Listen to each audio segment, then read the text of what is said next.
बिस्मिल्लाहिर्रहमानिर्रहीम। अस्सलाम वालेकुम स्टूडेंट। चैप्टर नंबर 8 है और आज का टॉपिक हमारे पास है एनर्जी और काइनेटिक एनर्जी, पोटेंशियल एनर्जी। और काइनेटिक एनर्जी में हम जो डिस्कस करेंगे इसकी डेफिनेशन, इसकी एग्जांपल, इसके यूनिट और इसका फार्मूला। और ऐसे पोटेंशियल एनर्जी के अंदर भी यही सारी चीजें हम डिस्कस करेंगे। तो स्टूडेंट वीडियो को लाजमी तौर पर सब्सक्राइब भी करें और जो है आपके पास रोजाना एक वीडियो आती है और जो नोट्स लिखे हुए होते हैं वो आपके सामने है मुख्तलिफ कलरिंग में, तो इसके पीछे एक हार्ड वर्किंग है। तो काइंडली आप इसको जरूर जो है वो सब्सक्राइब करें ताकि आपके पास जो है वे वीडियोस आती रहे।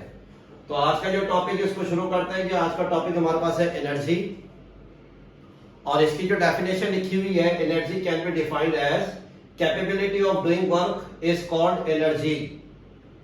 किसी भी ऑब्जेक्ट के काम करने की जो कैपेबिलिटी है वो कैपेबिलिटी डिपेंड करती है एनर्जी पर। जैसे मिसाल के तौर पर जैसे बाइक है, मोटरसाइकिल जिसे हम कहते हैं, उसमें अगर पेट्रोल नहीं है तो पेट्रोल हमारे पास क्या है, केमिकल एनर्जी। लेकिन बाइक हमारे पास कंप्लीट है। अब बाइक का कोई वर्किंग हमारे पास नहीं आएगी, बाइक की कोई भी कैपेबिलिटी हमारे सामने नहीं आएगी क्योंकि बाइक के अंदर कोई एनर्जी नहीं है। क्योंकि बाइक में एनर्जी होगी तो उसकी वर्क जो है वो कैपेबल होगा, उसमें कैपेबिलिटी नजर आएगी वर्क करने की। ऐसे ही हमारे पास अगर कोई बल्ब है या इलेक्ट्रिकल सिस्टम है और उसको इलेक्ट्रिकल एनर्जी हम नहीं दे रहे तो हमारे पास पूरा सिस्टम जो है, जो इलेक्ट्रिकल सर्किट है, उस पे काम या वर्क करने की कोई कैपेबिलिटी नहीं है। क्यों? क्योंकि उसको कोई इलेक्ट्रिकल एनर्जी नहीं मिल रही। उसको जब एनर्जी मिलेगी तो वो फिर कैपेबल होगा वर्क करने के।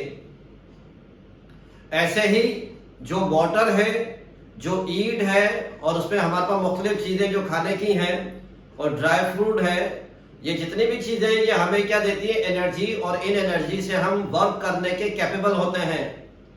वर्क के अंदर एफिशिएंसी बढ़ती है, मिनिमम टाइम में मैक्सिमम वर्क कर लेते हैं हम। It depend on the energy, energy के लिहाज से होता है ना। तो अब जिस तरीके से एक सेवर है, ये जो सेवर है बल्ब, सेवर जो है वर्क के लिहाज से ये डिम भी हो जाते हैं। तो इसको जब बटन को ऑन करते हैं तो सेवर अपनी लाइट तो देता है लेकिन कम देता है। अब एनर्जी मिल रही है लेकिन इसके वर्क करने की कैपेबिलिटी कम हो गई है।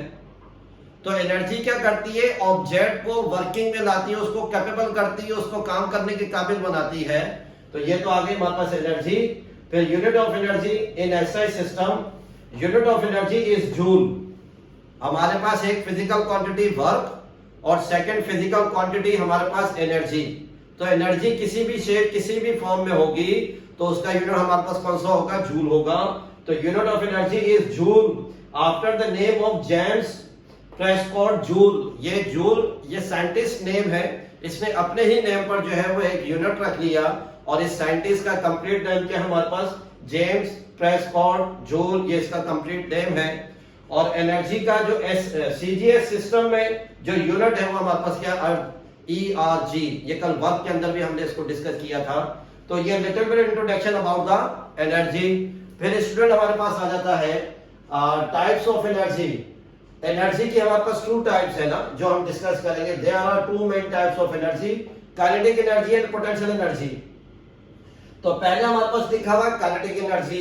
अच्छा, जब हम बात करेंगे ना काइनेटिक एनर्जी, काइनेटिक का मतलब है मूवमेंट, तो इस डेफिनेशन में भी वो चीज सामने आएगी। The energy possessed by a body by virtue of its motion is called kinetic energy।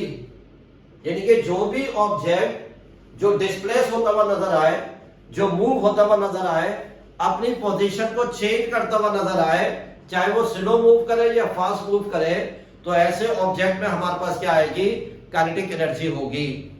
ऐसे ऑब्जेक्ट में हमारे पास ये काइनेटिक एनर्जी होगी। अब जो भी ऑब्जेक्ट आपको रोड पर, एयर में, आपके सराउंडिंग में डिस्प्लेस और मूव और पोजीशन को चेंज करता हुआ नजर आए, उसमें काइनेटिक एनर्जी होगी। अब काइनेटिक एनर्जी कम और ज्यादा होती है, वो डिपेंड करती है उसकी स्पीड पर, उसके मास के ऊपर भी ना। अब एग्जांपल इसकी लिखी हुई है स्टूडेंट, इसकी जो फर्स्ट एग्जांपल है, a car moving in the road car जो है वो रोड पर मूव कर रही है और रोड पर मूव होती हुई नजर आ रही है और नंबर ऑफ ऑब्जेक्ट रोड पर मूव होते हुए नजर आते हैं, तो ये कार जो है मूव कर रही है, तो कार में क्या हो जाएगी, काइनेटिक एनर्जी हो जाएगी। फिर स्टूडेंट हमारे पास जो है second, a bird flying in the air. Bird जो फ्लाई करते हैं, जो उड़ते हैं, वो एयर में उड़ते हैं और कंटिन्यूअसली पोजीशन को अपनी चेंज कर रहे होते हैं ना, तो इसका मतलब वहां भी हमारे पास क्या काइनेटिक एनर्जी जो है वो डिस्कस होगी। फिर यूनिट ऑफ काइनेटिक एनर्जी हमारे पास, चाहे एनर्जी की बात करें, काइनेटिक एनर्जी बात करें या पोटेंशियल एनर्जी की बात करें, इन सब में जो यूनिट होगा वो हमारे पास कौन सा होगा स्टूडेंट, जूल होगा। फिर मैथमेटिकली काइनेटिक एनर्जी का जो फार्मूला है K डॉट E, यानी कि kinetic energy equal to 1/2 mv², और इसे क्या पढ़ सकते हैं, हाफ HALF, हाफ mv²। तो ये तो इंट्रोडक्शन था स्टूडेंट किसका, हमारे पास काइनेटिक एनर्जी का। अब जो हमारे पास एनर्जी की जो सेकंड टाइप है वो पोटेंशियल एनर्जी है, और पोटेंशियल एनर्जी में जो हमारे पास डेफिनेशन लिखी हुई है, the energy possessed by an object due to its position is called potential energy। Potential energy हम कब डिस्कस करते हैं, जब ऑब्जेक्ट के पास कोई पोजीशन हो। ऑब्जेक्ट के पास जब कोई पोजीशन होती है, हाइट के लिहाज से ऑब्जेक्ट के पास जब कोई पोजीशन होती है, तो फिर हम डिस्कस करते हैं पोटेंशियल एनर्जी को, या उसमें पोटेंशियल एनर्जी होती है। अब इसके अंदर लिखा a book lying on the table, एक बुक जो है वो टेबल पर रखी हुई है, उसको यूं समझ लें कि ये हमारे पास बोर्ड मार्कर, ये टेबल, इसको टेबल कंसीडर कर लेना, ये सरफेस है, इसके ऊपर रखा हुआ है। अब इस पेन को एक पोजीशन मिल गई है, जब इस पेन को पोजीशन मिल गई तो इसके अंदर जो है अब पोटेंशियल एनर्जी है। एक बात और, इसके अंदर कोई मूवमेंट नहीं है अभी, तो इसके अंदर काइनेटिक एनर्जी 0 है। लेकिन इस पॉइंट पर पोटेंशियल एनर्जी मैक्सिमम है, क्योंकि ये हाइट पर है, और हाइट पे तो इसके अंदर एक एनर्जी स्टोर हुई है, और उस एनर्जी को हम क्या कहेंगे, potential energy.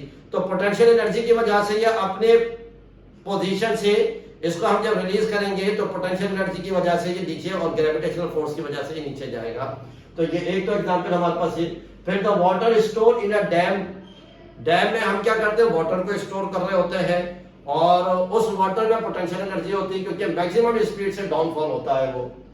Units of potential energy, potential energy का यूनिट भी हमारे पास जूल है। मैथमेटिकली इसका जो फार्मूला है पोटेंशियल एनर्जी, यानी कि P dot E is equal to mgh। m object का मास है, और ग्रेविटी जो उसके ऊपर एक्ट कर रही है अर्थ की, और जिस हाइट पर ऑब्जेक्ट है ये h है। फिर स्टूडेंट हमारे पास जो है इसके टाइप्स है पोटेंशियल एनर्जी की, gravitational potential energy, elastic potential energy, और chemical potential energy. Potential energy की जो हमारे पास टाइप है वो हमारे पास है ग्रेविटेशनल पोटेंशियल एनर्जी। इसके अंदर जो वर्डिंग लिखी हुई है उसके लिहाज से मैं एक्सप्लेनेशन कर रहा हूं कि एक ऑब्जेक्ट जो है उसको ग्रेविटी के अगेंस्ट हम थ्रो करते हैं, या ग्रेविटी के अगेंस्ट उस ऑब्जेक्ट पर वर्क करते हैं, तो उस ऑब्जेक्ट में जो पोटेंशियल एनर्जी स्टोर होगी, उस पोटेंशियल एनर्जी को हम क्या कहेंगे, ग्रेविटेशनल पोटेंशियल एनर्जी। जिस तरीके से ये पेन है, इसको मैं ऊपर की तरफ थ्रो करता हूं, तो अब इस ऑब्जेक्ट में जो वर्क हो रहा है वो अगेंस्ट ग्रेविटी हो रहा है, तो इस ऑब्जेक्ट में जो है वो ग्रेविटेशनल पोटेंशियल एनर्जी स्टोर होगी। तो एक तो हमारे पास ग्रेविटेशनल पोटेंशियल एनर्जी आ गया। दूसरे स्टूडेंट है इलास्टिक पोटेंशियल एनर्जी। जिस तरीके से कि स्प्रिंग है, और स्प्रिंग एक अपनी नॉर्मल एक्चुअल ओरिजिनल पोजीशन पर है, उस स्प्रिंग को जैसे ही हम अपनी फोर्स से स्ट्रेच करेंगे तो उसी टाइम उस स्प्रिंग के अंदर एक फोर्स जनरेट होगी, और उस फोर्स को हम क्या कहेंगे, रीस्टोरिंग फोर्स। तो स्प्रिंग में जो रीस्टोरिंग फोर्स है, उस रीस्टोरिंग फोर्स को हम क्या कहेंगे, elastic potential energy. Restoring force की वजह से उस स्प्रिंग में एक एनर्जी स्टोर होगी, और उस एनर्जी को हम क्या कहेंगे, इलास्टिक पोटेंशियल एनर्जी, इसको हम कहेंगे। फिर लास्ट में हमारे पास केमिकल पोटेंशियल एनर्जी, कि जिसे the energy store in the plants, plants में जो एनर्जी स्टोर होती है that we eat in is chemical potential energy. तो उसको हम जो खाते हैं, उसको हम जो टेक करते हैं, तो वो हमारे पास क्या कहलाएगी, केमिकल पोटेंशियल एनर्जी। तो ये हमारे पास जो टॉपिक हुआ एनर्जी, पोटेंशियल एनर्जी और काइनेटिक एनर्जी, ये कंप्लीट एक टॉपिक हो गया। उम्मीद है स्टूडेंट आपको समझ में आया होगा। अस्सलाम वालेकुम।